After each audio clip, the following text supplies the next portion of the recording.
మీ సలహా ఏంటి? ఎవరికండి? 40% ఓట్ బ్యాంక్ వచ్చింది, 11 సీట్లే వచ్చాయి, అయినా ప్రతిపక్షంలో కూర్చున్నారు, ప్రతిపక్ష హోదానే లేదు అని చెప్పి మాట్లాడేవాళ్ళు. మీరు ఒక కేకే కన్సల్టెన్సీ నుంచి యాజ్ అ సిఇఓగా జగన్మోహన్ రెడ్డికి కావచ్చు, వైఎస్ఆర్సీపీకి కావచ్చు, వెళ్తాం అనుకునే లీడర్స్ కావచ్చు, వాట్ ఈస్ యువర్ అడ్వైస్? ఒక్కొక్క ఇండివిజువల్ ఎమ్మెల్యేకి ఒక్కొక్క నియోజకవర్గం బట్టి ఆబ్వియస్గా మేము ఇదే టెక్నికల్గా మేము ఇదే వాళ్ళ దగ్గర మనం చార్జ్ చేసి తీసుకొని అక్కడ వర్క్ చేసి సర్వే చేసి ఏది కరెక్ట్ ఉంటుంది బాగుంటుంది, ఏది గెలిస్తే బాగుంటుంది అని చెప్తుంటాం. బట్ మీరు జనరలైజ్ స్టేట్మెంట్ అడుగుతున్నారు కాబట్టి ఇమీడియట్గా చెప్పలేదు. కొంతమంది ఏంటంటే అండి, నేను మళ్ళీ నెక్స్ట్ టైం గెలవాలి అనేది వస్తుంటారు. ఈ పార్టీ కాబట్టి ఏ పార్టీ అయినా గెలవాలి, నేను గెలిస్తే చాలు, ఏ పార్టీ అయినా పర్లేదు అది చెప్పండి అంటుంటారు. సో ఓవరాల్గా మీకు ఎక్కడైనా సరే ప్రజలు ఏం కోరుకుంటున్నారో ఆ ప్రజల పర్స్పెక్టివ్ మీరు వర్క్ చేస్తున్న రెడీగా ఉందా లేదా, ఫ్యూచర్లో నాకు ఇక్కడ అవకాశం ఉంది అనుకుంటే రైట్. పార్టీ యాంగిల్లో జనరలైజ్ స్టేట్మెంట్ అంటే జగన్ గారు ఏం చేస్తే ప్రతిపక్షంలో ఇంకా బెటర్ గా వాళ్ళు ఫైట్ చేస్తారు ఎవరైనా అంటే ఇప్పుడు వీళ్ళు సిట్టింగ్ అన్న అపోజిషన్ ఒకటే. దీంట్లో ఏం పెద్ద ప్రిన్సిపల్లో ఏం తేడా లేదు. దీంట్లో మనం చెప్పేది గ్రౌండ్ రియాలిటీలో ఎటువంటి ఇష్యూస్ ఉన్నాయి, ప్రజలకు ఎక్కడెక్కడ మద్దతు కావాలి, ఏ వర్గాలకి నేను నిలబడాలి, అన్ని వర్గాల్లో నేను నాయకుడిగా నేను నిలబడాలి. నేను కాదు నేను లీడర్స్ కాదు. లీడర్ ఎప్పుడు ఇంకా గొప్ప లీడర్ అవుతా అంటే మీరు ఎంతో మంది లీడర్స్ని రకరకాల సెక్షన్స్లో తయారు చేసినప్పుడు గొప్ప లీడర్ అవుతారు. అది ఇప్పుడు నేను రిక్రూట్ చేసుకుంటున్నాను, ఇప్పుడు మేము ఇంట్రెస్ట్ చేస్తా ఉన్నాను.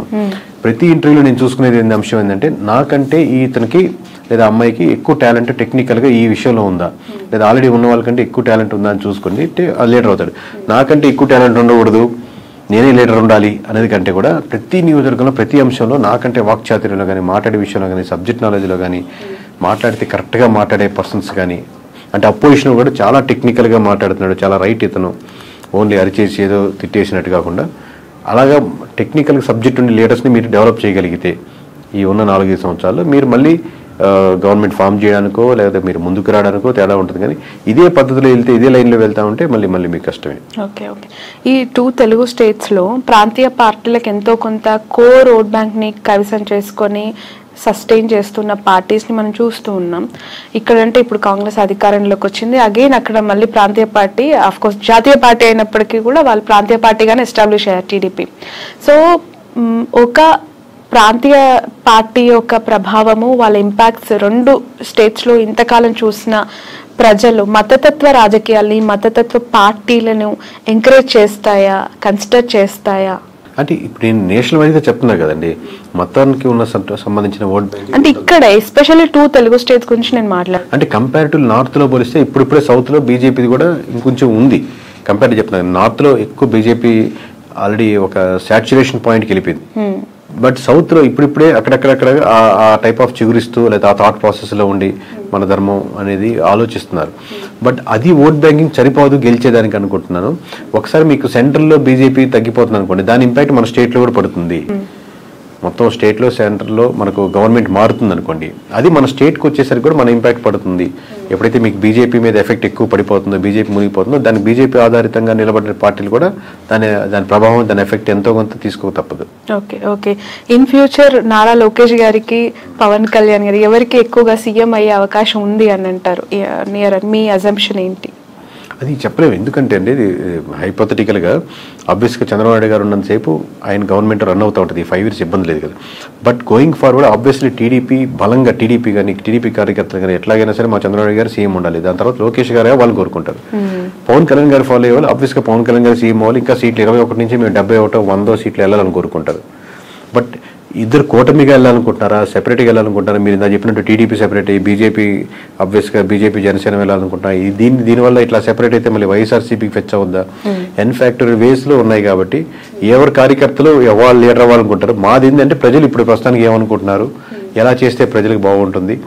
ఇంకా ఆబ్వియస్గా ఏపీ మన సొంత స్టేట్ కాబట్టి ఈ డెవలప్మెంట్లో మనం కూడా ఎంతకైనా భాగస్వామ్యం అయితే ఇది బాగుంటే బాగుంటుంది అని మనకు ఒక స్వార్థం కూడా ఉంటుంది మంది కాబట్టి. ప్రజలు ఏమనుకుంటున్నారు అనేది మీరు చెప్తానంటున్నారు. పిఠాపురం ప్రజలు ప్రస్తుతం ఏమనుకుంటున్నారు? పవన్ కళ్యాణ్ గారు ఎమ్మెల్యే అయ్యారు, డిప్యూటీ సీఎం అయ్యారు, ఒకసారి ఛాన్స్ ఇమ్మన్నారు, గెలిపిమ్మన్నారు, అవకాశం ఇచ్చేశారు, అన్ని ఆయనకు కావాల్సిన 21కి 21 కైవసం చేసేసారు. So towards Pawan Kalyan what is AP peoples high అయితే ఫస్ట్ ఆఫ్ ఆల్ ఉంటుందండి. ఆబ్వియస్గా అందరు పవన్ కళ్యాణ్ ఓట్లు వేసిన వాళ్ళు ఎవరైతే ఉన్నారో వాళ్ళకి ఆబ్వియస్గా మనం వేసిన పార్టీ గెలిచింది కాబట్టి ఒక హై ఉంటుంది.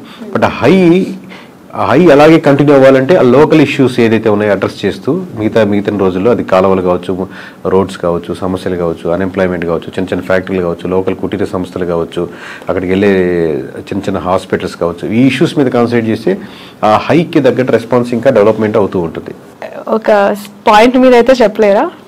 అదేనండి, అది కంట్రీ చేయాలి. ఇప్పుడే కదా స్టార్టింగ్, ఇంకా కంట్రీ చేయగలిగితే దాన్ని ఉంటుంది. కానీ ఆ హై మటుకు ఉంటుంది అంటున్నాను. మిగతా నియోజకవర్గాల్లో లేని హై పిఠాపురంలో ఉన్న వాళ్ళకి హై వస్తుంది. ఎందుకంటే మనం వేసిన గెలిచాడరా, మనం అంటే మొత్తం రాష్ట్ర వ్యాప్తంగా ఇచ్చారు. ఇప్పుడు మాకు తెలుస్తుంటుంది కాబట్టి లోకల్గా వాళ్ళు గెలుస్తారా, ఓడతారా, మెజారిటీ ఎంత 10,000, 20,000 ఇంత హైతో చూశారు కాబట్టి రిజల్ట్ రాగానే ఆ హై కంటిన్యూ అవుద్ది.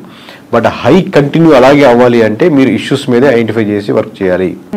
ఓకే సార్, మీకు ప్రెషర్ ఎంతవరకు ఉంటుంది ఈ సర్వీస్ అని చేస్తూ ఉన్నప్పుడు? ఎందుకనంటే ఒక ఇంటర్వ్యూ చేస్తే మాలాంటి వాళ్ళ మీదనే బురద జల్లే ప్రజలు, లేదంటే అలాంటి పీపుల్ మనం సొసైటీలో యాజ్ ఆఫ్ చూస్తూ ఉన్నాం.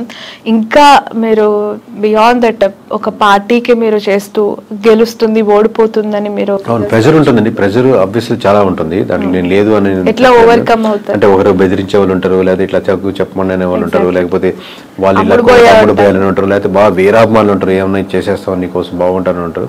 బట్ నేను మోస్ట్లీ నేను పరంగా కానీ నా నేను ట్రై చేసాను మనం వీటికన్నిటికీ దూరంగా ఉందాం, మన పని మనం చేసుకుంటూ వెళ్దాం అని ట్రై చేస్తుంటాం. కానీ ప్రెజర్ అయితే విపరీతంగానే ఉంటుంది.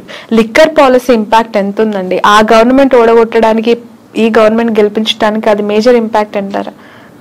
1% ఇప్పుడు అన్ని ఒక్కొక్క పర్సెంట్ యాడ్ చేసుకుంటా ఉన్నాం. అంటే వైఎస్ఆర్సీపీ నుంచి టీడీపీకి వచ్చిన ఓట్ బ్యాంకింగ్ లో ఖచ్చితంగా ఒక 1% అయితే ఓట్ బ్యాంకింగ్ లిక్కర్ పర్స్పెక్టివ్ లో వచ్చిన ఓట్ బ్యాంకింగ్ ఉంటుందండి. ఇప్పుడు కొత్త పాలసీస్ ఇప్పుడే తీసుకున్నారు కాబట్టి అది ఇంప్లిమెంటేషన్ అయ్యి రేపు పొద్దున 1వ తారీఖు నుంచి రిజల్ట్ చూసి దాన్ని ఎలా ఉన్నాయని చెప్పగలుగుతాం. Right. Thank you so much అండి.